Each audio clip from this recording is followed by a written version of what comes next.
tunay siyang tao. Subhanallah. Dahil kapag pinag-aralan mo ang lahat ng kabuluhan, lahat ng kasamaan, lahat ng mga nangyayari sa ibabaw ng kalupaan na hindi makatarungan, ang kadahilanan, ang pagiging Diyos ng tao sa kanyang kapwa-tao, ang pagtatayo ng mga man-made religion. Malinaw pa mga kapatid? Isang malakas nga na takbir, please. Mashallah, tabarakallah. فَإِمَّا يَأْتِيَنَّكُم مِّنِّي هُدًى فَمَنِ اتَّبَعَ هُدَايَ فَلَا يَضِلُّ وَلَا يَشْقَىٰ. Sa makatuwid, sinabi ng Allah, ang sinumang susunod sa aking gabay, kailanman ay hindi maliligaw, kailanman ay hindi magdadalamhati. The more na ang isang Muslim ay hindi sumusunod sa makalangit na batas na itinalagap para sa kanya bilang kanyang karangalan, the more na hindi siya sumusunod at hindi niya ito isinasapamuhay, nagiging masalimuot ang kanyang pamumuhay at punong-puno ng pagkabagabag. وَلَا تُفْسِدُوا فِي الْأَرْضِ بَعْدَ إِصْلَاحِهَا وَادْعُوهُ خَوْفًا وَطَمَعًا إِنَّ رَحْمَتَ اللَّهِ قَرِيبٌ مِّنَ الْمُحْسِنِينَ. At huwag kayong gumawa ng anumang katiwalian.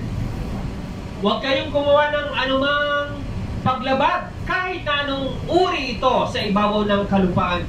Pagkatapos itong isaayos sa tamang kaparanan ng pamumuhay, sa pamamagitan ng pagkakapadala ng revelasyon bilang gabay sa mga partikular na mga sugo upang isaayos ang tamang kaparaanan ng pamumuhay sa ibabaw ng kalupaan.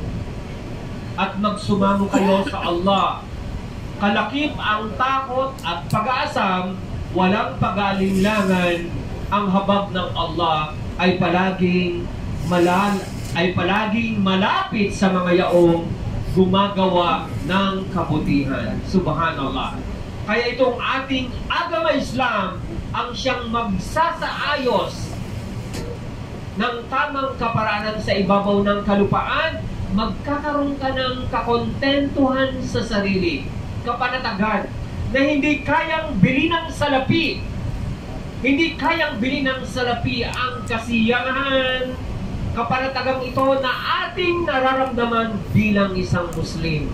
Subhanallah. Kaya ito ay isang makalangit na kaparaanan ng pamumuhay bilang gabay sa ibabaw ng kalupaan.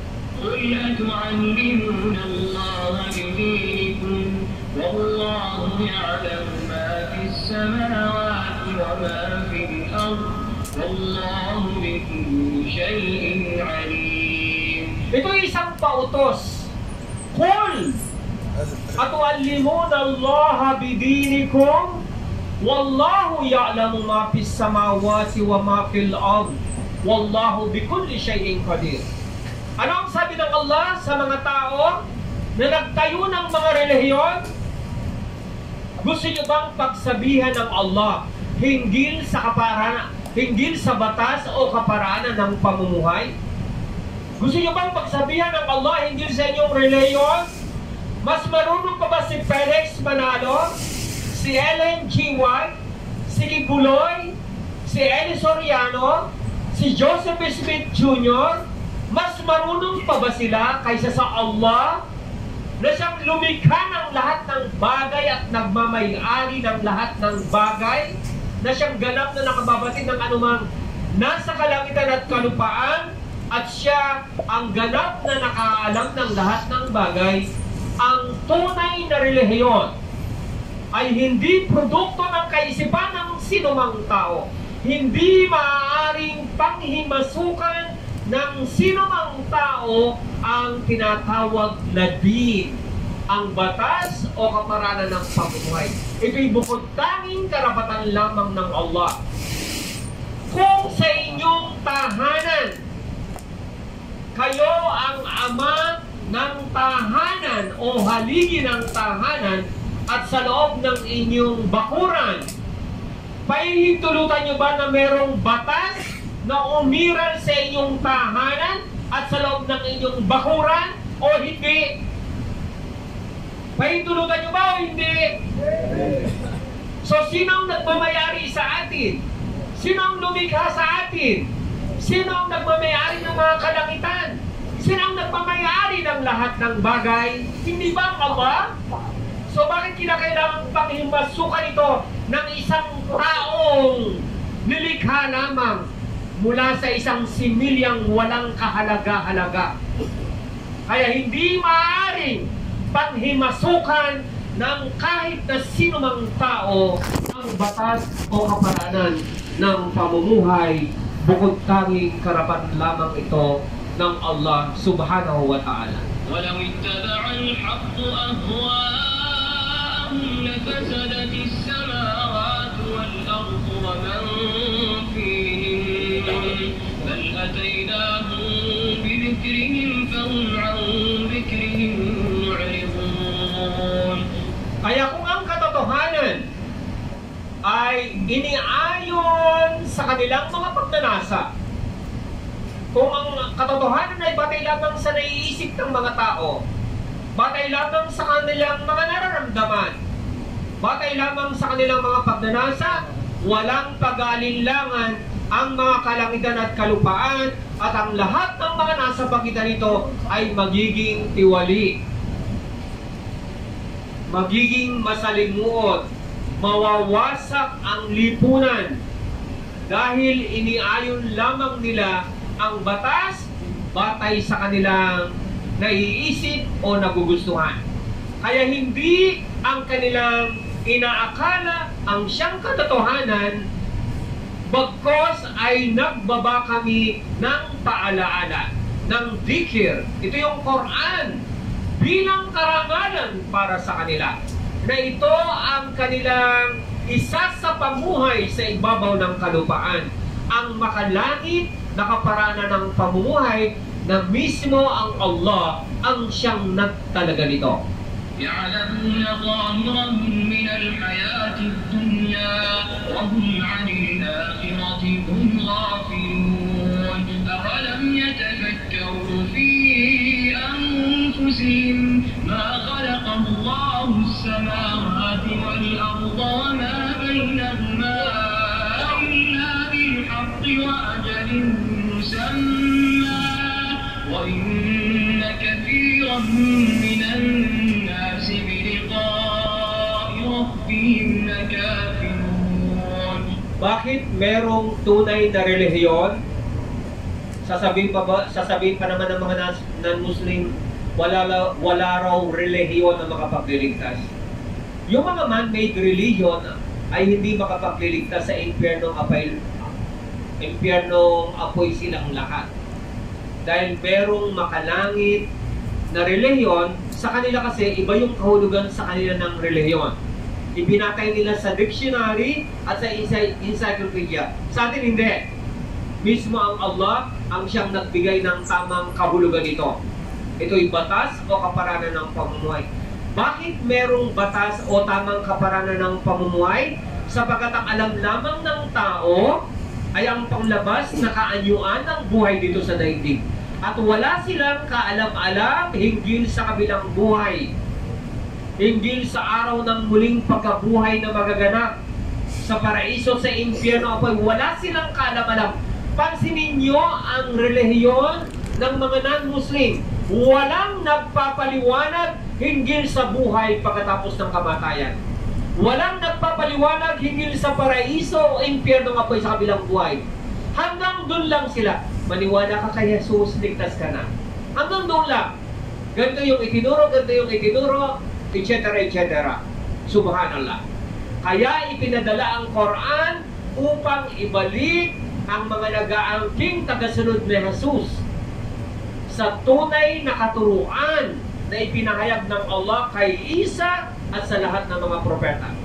وَمَا أَنزَلْنَا عَلَيْكَ الْكِتَابَ إِلَّا لِتُبَيِّنَ لَهُمُ الَّذِي اخْتَلَفُوا فِيهِ وَهُدًى وَرَحْمَةً لِقَوْمٍ يُؤْمِنُونَ.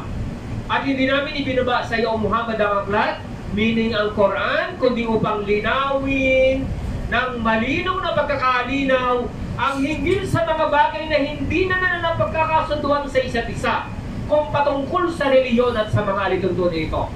Sa isa pang talata ng parehong paksa, ibinaba ang aklat upang ihayag, upang sabihin ang lahat ng mga bagay. At ito'y sa makatuwid, nagsisilbing gabay, habag at magandang balita sa mga iyong naniwala at isinuko ang sarili sa kagustuhan ng Allah bilang isang Muslim. At sabi ng Allah, hindi namin nilikha ang mga kalangitan at kalupaan at ang mga nasa pagitan nito, kundi pawang katotohanan lamang at para sa itinakdang panahon. At katotohanan, marami sa mga tao ang tinatanggihan nila ang pakikipagharap sa Allah subhanahu wa ta'ala. يعلم خائنة الأعين وما تخفي الصدور والله يقضي بالحق والذين يدعون من دونه لا يقضون بشيء إن الله هو السميع البصير. Subhanallah. Ito pa yung sinabi ng Allah. Bakit merong tunay na relihiyon? Ang Allah, siya lamang, ang Allah, batid niya ang pangdaraya ng mga tingin at ang lahat ng kinikimkim ng kanilang mga dibdib. Ang Allah ang siyang naghuhukom lamang ng makatarungan. Samantalang sila na sumasamba sa iba bukod sa Allah ay hindi man lamang makapaghahatol ng makatarungan. Kaya yung mga nangyayaring hindi makatarungan sa ibabaw ng kalupaan, ito yung dahilan. Dahil very limited lamang ang kanilang kaalaman hinggil sa buhay sa daigdig, hinggil sa pagkakalikha sa lahat ng bagay. Ang alam lamang nila kung ano yung pinag-aralan nila, kung ano yung nakikita nila, napanood nila, nabasa nila. So, samantalang ang Allah ay ganap na nakababatid ng lahat ng bagay at siya ang ganap na nakaririnig, walang hanggan at ganap na nakakikita. وَمَنْ أَعْرَضَ عَنْ ذِكْرِي فَإِنَّ لَهُ مَعِيشَةً ضَنكًا وَنَحْشُرُهُ يَوْمَ الْقِيَامَةِ أَعْمَى. Sa makatuwid, ang sinumang tumalikod sa dhikr, ito yung isa sa pangalan ng Quran, dhikr. Ang sinumang tumalikod sa Quran, hindi nila pinag-aralan ng Quran at hindi nila ito isinapamuhay at hindi nila ito ibinahagi, walang pag-aalinlangan, magiging mahirap para sa kanya ang buhay sa ibabaw ng kalupaan.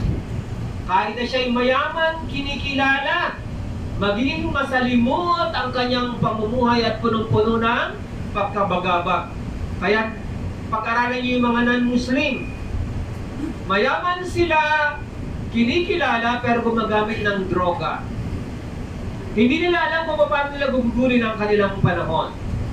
Kasi ang ginagamit lamang nilang panuntunan sa kanilang buhay, minsan ang Diyos nila ang salapi kung ano lamang ang kanilang kalakaran.